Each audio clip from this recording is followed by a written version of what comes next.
Et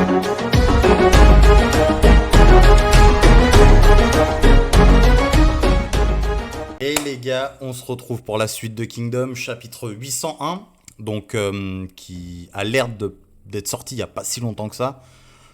Là, je suis, on va dire, quasiment dessus au moment où il sort. Ce sera peut-être pas toujours le cas. Peut-être qu'ils sortiront des fois plus tard, plus tôt, j'en sais rien, et je serai pas dispo. Alors, avant de commencer, nouveau sondage. Donc, allez voter. Le lien est dans la description. Il y aura aussi le lien en post sur la chaîne YouTube, là, dans le truc communauté.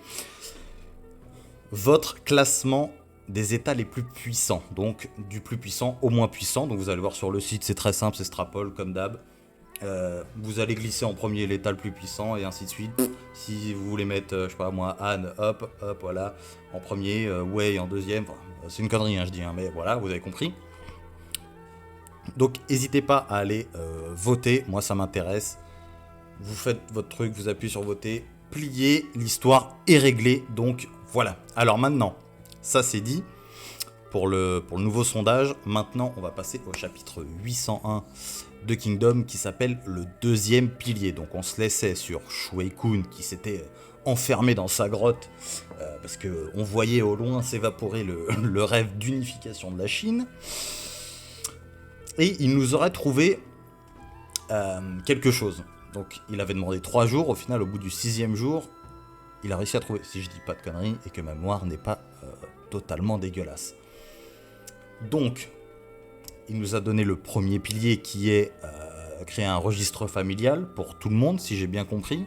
Donc, on me l'a confirmé dans les commentaires, mais j'en avais parlé à la toute fin de la vidéo en évoquant Chine et son statut d'esclave à l'époque, du truc du registre familial. Et je l'avais évoqué vite fait, mais j'ai pas été au bout de mon raisonnement parce que j'avais pas envie de passer pour un con, donc j'ai pas été au bout. Mais on me l'a confirmé dans les commentaires, donc ce serait pour donner un nom de famille. Mais en gros, quand t'as pas de nom de famille, quand t'es un esclave ou ce genre de choses, tu ne peux pas rentrer dans l'armée.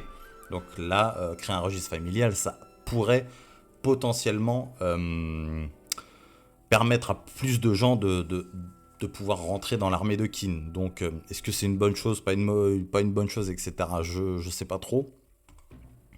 On verra ce que ça va donner. Donc là, on est parti, let's go, première page. Donc on a notre petit Shui Kun posé, un peu plus en forme, je crois, que ce qu'il est vraiment. Allez, let's go. Donc voilà, la première réforme militaire est de créer un registre familial. Donc là, ils sont choqués, mais qu'est-ce que... La vérité, c'est que nous, à la cour impériale, nous ne connaissons pas tous les détails de la situation dans l'ensemble du pays. Qu'il s'agisse des innombrables villages trop éloignés des grandes villes ou des châteaux ou des terres apatrides peuplées de vagabonds à l'intérieur de notre territoire, il existe de nombreux endroits assez méconnus de Kanyu. Donc un peu tout le délire qu'il y a avec Yotano et tout, quoi. Alors, tout ce délire là, quoi. Peut-être même d'autres choses, hein, j'imagine. En conséquence, le nombre total de personnes vivant dans ces endroits peut en réalité être bien différent de ce que la cour royale pense.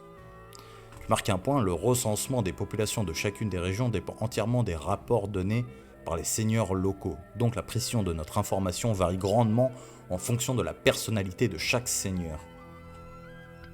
Et c'est pourquoi, plutôt que de laisser cette tâche aux différents seigneurs, la cour royale devrait se charger de cartographier l'ensemble des détails du pays. Ce qui ça me paraît logique, peut-être. Là, comme ça, il le dit, oui, tu te dis oui, bon, t'inventes rien de bien particulier, enfin bref. Nous devons connaître avec précision le nombre d'hommes et de femmes qui vivent dans ce pays, ainsi que leur âge, chacun d'entre eux. Ouais, ils vont créer des cartes d'identité, quoi, les potos. Quoi ? Chacune des personnes vivant dans ce pays ? C'est ridicule, c'est impossible. C'est impossible de réaliser une chose pareille. Ce serait peut-être possible si on parlait des populations dans les villes et les châteaux. Mais tu penses vraiment que la cour royale va envoyer des hommes dans chaque village de montagne isolée et même dresser la carte de la population des terres apatrides ? Je le crois. C'est insensé, cela nécessiterait une quantité inimaginable de travail. Oui, et peut-être qu'il y a des gens, je vais pas dire qu'ils connaissent pas tout le délire, mais peut-être qu'il y a des gens qui sont pauvres de ouf et qui se disent peut-être que rentrer dans l'armée là, Moi, je savais pas que je pouvais y rentrer. Ils ont créé un nouveau truc, on peut y rentrer. Moi, c'est la dèche. Ma femme, elle mange des cailloux, elle suce des cailloux. Bon, bah, go, on va rentrer dans l'armée. Alors, si nous ne le faisons pas, la première réforme ne se réalisera pas. Attends un peu, Shoei-kun. Juste avant, tu parlais de réforme militaire. Donc j'imagine bien que, vu qu'il s'appelle la deuxième réforme ou le deuxième pilier, si je dis pas de conneries, le chapitre. Ouais, c'est ça, le deuxième pilier, putain, on va se taper encore un autre chapitre qui va s'appeler le dernier ou le troisième pilier. Alors, réforme militaire. Alors pourquoi parles-tu soudainement de la création d'un registre familial? Ce que tu proposes est de l'administration interne. Cela ne relève-t-il pas des affaires intérieures? Ce n'est pas le moment de se concentrer sur ce genre de choses. Shoei-kun, alors tu comptes récupérer l'armée que nous avons perdue. C'est exact. Il n'y a pas le choix. Hein. C'est soit ça, soit t'attends veux. Bah, c'est un peu le principe de Riboku de dire... voilà, là on leur a baisé leur armée avant qu'ils puissent remonter une armée de ce style. Va falloir en pondre un des chiens. Hein. Si nous pouvons créer un registre familial englobant l'entièreté du pays, alors la cour royale sera en capacité de savoir exactement où et combien d'hommes adultes nous disposons. Autrement dit, si nous envoyons l'ordre que chaque adulte de ce pays soit mobilisé pour la guerre sans en oublier un seul, alors nous pourrons à nouveau créer une grande armée. Ok, donc... Ok. Donc ça viendra un peu de là l'idée de... les hommes ils restent au pays... se la mettre quoi. Qu'est-ce que tu dis? L'idée même de faire appel à l'intégralité des hommes du pays, es-tu sérieusement en train de dire que nous devrions envoyer tout le monde à la guerre même s'il s'agit de fermiers ou d'artisans? Est-ce que c'est pas déjà un peu le cas? Après peut-être en moins de grande quantité, mais est-ce qu'il y en a pas déjà qui sont des... Parce que si tu regardes, je sais pas moi, Haine et tout le bordel, même Chine c'était un esclave, mais... Enfin, voilà, c'était un esclave quoi.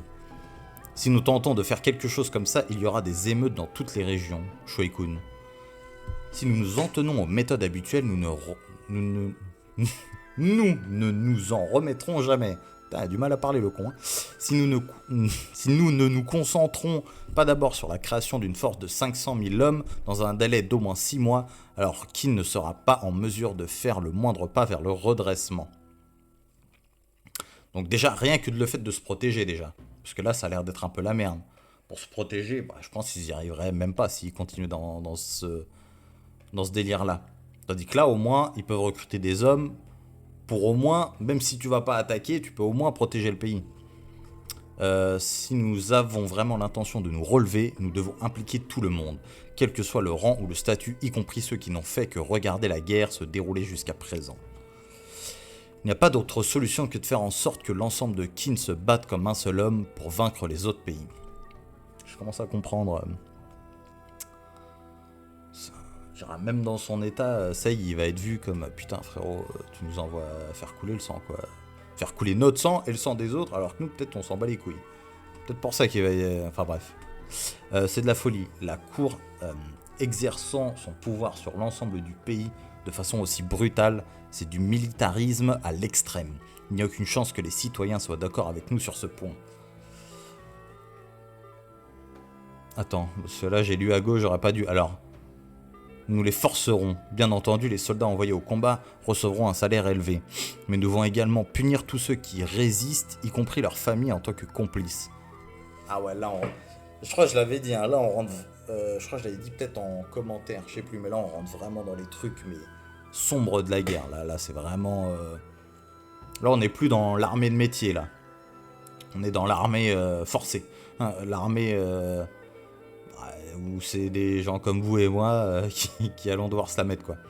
Si nous faisons quelque chose comme ça, les gens en voudront à la cour, ils en voudront à notre roi. Je m'en contrefiche.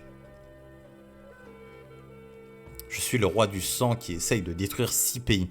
Dès le début, je me suis préparé... Ah bah voilà, c'est ça. C'est de ça que je voulais parler, que j'évitais un peu le sujet. À détruire 6 pays. Dès le début, je me suis préparé à être considéré comme un tyran par le peuple, tant à l'intérieur qu'à l'extérieur de ce pays. Bon voilà, c'est ça que je voulais dire en gros. Mais je sais, on m'avait dit que Sei, dans l'histoire, la vraie histoire, hein, Sei était vu comme un roi sanguinaire, etc. Donc niveau personnalité, je sais pas du tout s'il y a des écrits sur Sei. Mais en tout cas, je sais qu'il était vu comme un roi qui qui a fait couler bon nombre de litres de sang. Il n'y a qu'une seule chose qui compte en ce moment, et ce n'est pas de laisser disparaître la voie de l'unification de la Chine. En soi, il a raison, il a raison en soi, il faut l'unir la Chine. Hein. C'est tous des Chinois, donc ça sert à quoi d'avoir un État là, un État là, un État là, je peux comprendre. Elle apportera sûrement des souffrances à toute la Chine, y compris à Qin, mais pour y arriver à un nouveau monde sans guerre, notre royaume doit s'assurer de continuer à avancer quoi qu'il arrive. Bon, la Chine connaîtra d'autres guerres, mais au moins, elle perdra et elle souffrira en tant que Chine unie. Votre Majesté, pardon, Shubun-kun, convoque Rishi, Shishi et Fukyu et commence les préparatifs immédiatement. Non seul... Bah attends, la suite... Ah ouais, il veut pas perdre de temps. La première réforme, allez, chut.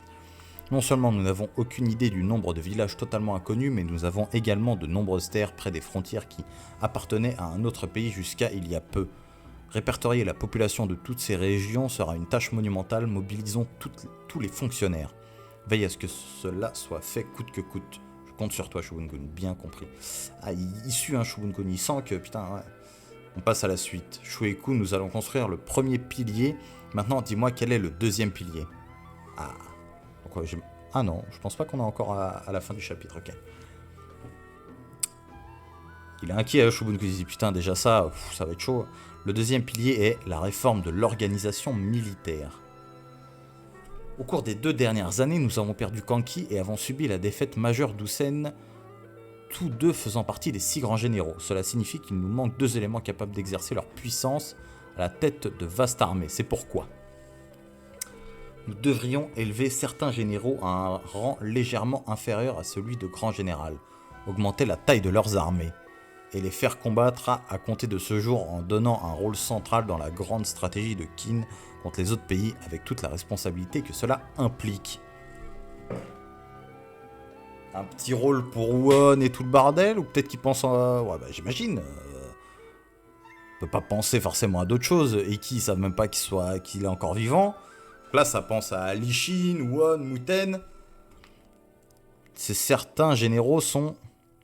Votre Majesté, je suis certain que je n'ai pas besoin de vous dire... Oh oui que je n'ai pas besoin de vous dire de qui je parle. Donc, attendez, si on récapitule bien, attendez, je vais relire.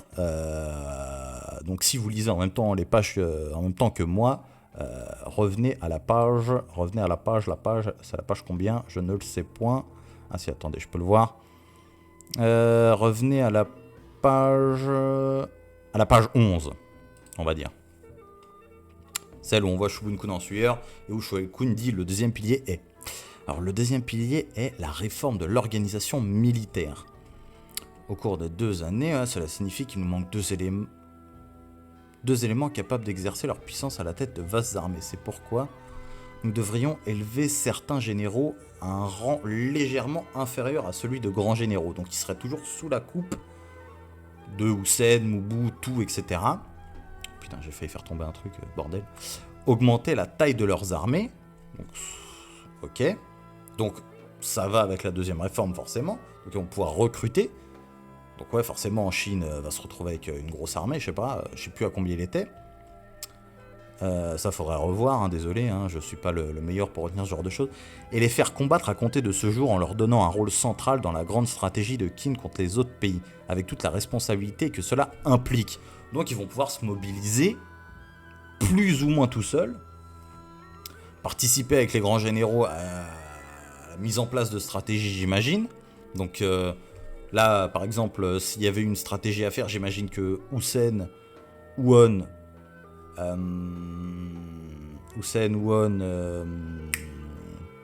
et Shin, bah, ils auraient dû, je sais pas, discuter ensemble de comment travailler. Ça aurait pu être Usen tout seul. C'est certains généraux, donc ouais, voilà, je suis certain que je n'ai pas besoin de vous dire de qui je parle, donc ça, moi, très content. Hein, nous sommes promus généraux au-dessus des généraux. Ah putain, il est déjà là, le frérot. Alors ça veut dire que nous devenons des généraux, des grands... Non, ce serait un saut trop important même pour nous. Vous voulez dire que nous serons à la tête de forces plus importantes. La Gyoku et la Gakuka seront désormais des armées de 50 000 hommes qui devront chacune... La Gyoku et la Gakuka... Attends. Attends. Qui défendront chacune Rakushi et Kuto respectivement. 50 000. Compte tenu de la nouvelle envergure de vos forces, je vais également promouvoir les commandants suivants dans vos armées. Dans la Gyoku, Kanju et Akakin seront généraux. C'est magnifique ça. Donc c'est grands généraux, mais pas trop, hein, donc on n'est pas loin. Et dans la Gakuka, Aizen et Rikusen seront aussi généraux. Ok. Alors la Gakuka à Kuto et la Gyokushu à Rakushi maître. Se pourrait-il que la cible soit... Tout le monde transpire, mais Shin il veut pas savoir. Qu'en est-il de moi? Qu'en est-il de l'unité Ishin, Shoei-kun? Nous avons subi 2 défaites consécutives contre Riboku. Nous avons perdu Kanki, l'un des 6 grands généraux, et pour en assumer la responsabilité de sa défaite en tant que commandant en chef, Usen n'a pas d'autre choix que de se retirer. Perdu Kanki, l'un des 6 grands généraux, et pour assumer la responsabilité de sa défaite en tant que commandant, Usen n'a pas d'autre choix que de se retirer. En tant que pays visant à unifier la Chine qui n'est tombée dans une situation quasi irréversible. Nous avons 2 ans pour nous assurer que nous reprenons notre voie quoi qu'il arrive. 2 ans. Si nous échouons, alors notre combat sera terminé. Donc là, pendant 2 ans, on va pas avoir d'invasion de la part de Qin. Peut-être des batailles, je sais pas, les armées vont pouvoir s'entraîner, etc. Bref, on verra comment ça se passe. Là, je sais pas encore trop. Je sais très bien que nous sommes dans une situation difficile. C'est d'ailleurs pour cela qu'on nous a appelés. Pour les droits au but, Shoei-kun, que fera l'unité Ishin?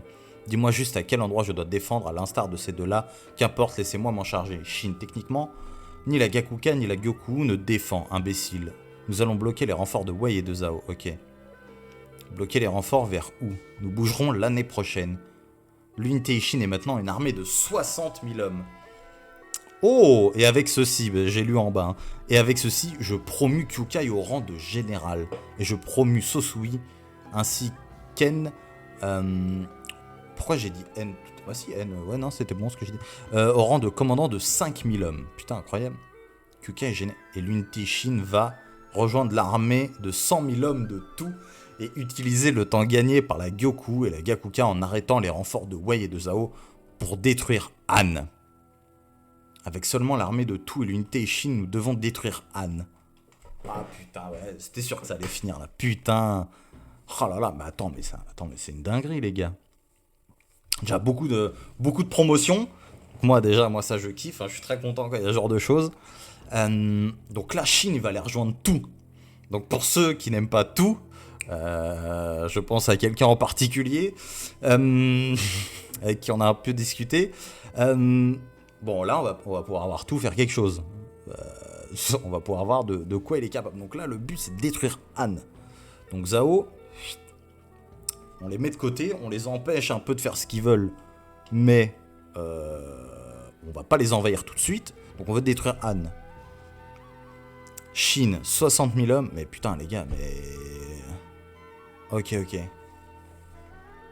Bah putain, c'était un putain de chapitre. Putain de chapitre, j'ai hâte de voir ce qui va se passer. En vrai, là, il n'y a pas vraiment de théorie que je pourrais dire. Hein. Là, on a eu le 2e pilier, j'imagine. Donc, faudrait peut-être attendre le 3e. Voilà, voir ce que Shoei-kun va pouvoir dire. Et ouais, voilà, c'est vrai que je sais pas trop. Bon, voilà, c'est... Là, ça avance. On va voir comment ça va se passer. Là, c'est surtout ça. C'est comment va se passer. Parce que, attends, si je dis bien, à 160 000 hommes, ils doivent détruire Han. Donc, soumettre Han. Hein. C'est plus logique à gauche que de détruire. Si tu détruis, il n'y a plus personne. Il n'y aura plus d'hommes à rallier non plus. Donc, ouais, j'ai hâte de voir ce qui va se passer. Je suis grave chaud pour la suite. Le chapitre 802, je sais pas s'il y a une pause. Il n'y a pas l'air d'y avoir... ça n'a pas l'air d'être dit. Donc, j'espère que vous avez kiffé. Moi, j'ai kiffé. Hein. Promotion, on voit Chine, on voit tout le monde. On est quasi grand général. Augmentation des armées. Et puis, on va un peu changer. On va un peu laisser beaucoup de côté. Parce que moi, vous savez, j'en ai un peu plein le cul de voir sa gueule. Donc c'est superbe. Kyukai qui passe général. C'est incroyable aussi. Donc, ouais. Que des bonnes choses là pour le moment. On va voir comment ça va se passer. Donc les gars, voilà, chapitre 801 qui était lourd. N'hésitez pas à aller voter pour le classement des puissances des États. En plus, là, on va parler d'autres états, donc on va enfin pouvoir voir. Donc n'hésitez pas à faire votre classement sur le site. Le lien est dans la description. Mon Insta est dans la description. Moi, je vous fais des poutou-poutou. Le like, le commentaire, abonnez-vous et salut.